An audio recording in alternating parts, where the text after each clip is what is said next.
శ్రీకాళహస్తి దేవాలయం దక్షిణ కైలాసంగా పిలువబడుతుంది. ఇక్కడ మహాశివుడు వాయులింగంగా ఉద్భవించాడు. శ్రీకాళహస్తి క్షేత్రం గురించి ఒక అందమైన కథ చెప్తాను, వినండి.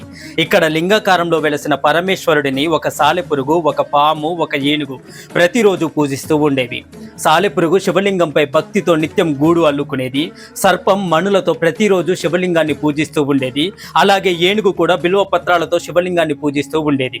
మొదటగా సాలెపురుగు యొక్క భక్తిని పరీక్షించాలనుకున్నాడు ఆ పరమేశ్వరుడు.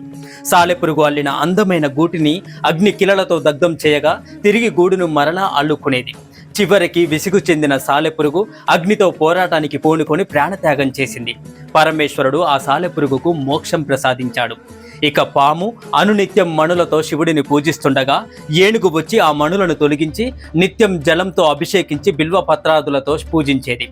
మర్నాడు వచ్చిన సర్పానికి శివలింగంపై తాను సమర్పించుకున్న మణులకు బదులుగా ఏనుగు సమర్పించిన బిల్వ పత్రాలు కనిపించేవి. ఆ పాము బిల్వ పత్రాలను తొలగించి మరలా మణులతో పూజించేది. ఇలా చాలా రోజుల పాటు జరిగింది. ప్రతిరోజు మణులు తొలగించి ఉండడంతో ఆగ్రహించిన పాము దీనికి కారకులెవరో తెలుసుకోవాలని ఒకరోజు ఉదయం నుంచి పొంచి ఉండగా ఏనుగు వచ్చి ఆ మణులను తొలగించి బిల్వపత్రాలతో శివలింగాన్ని అర్చిస్తున్న సమయంలో ఆ బిల్వపత్రాల నుంచి తొండం ద్వారా ఏనుగు కుంభస్థలాన్ని చేరి పీడించడం మొదలుపెట్టింది ఆ సర్పం.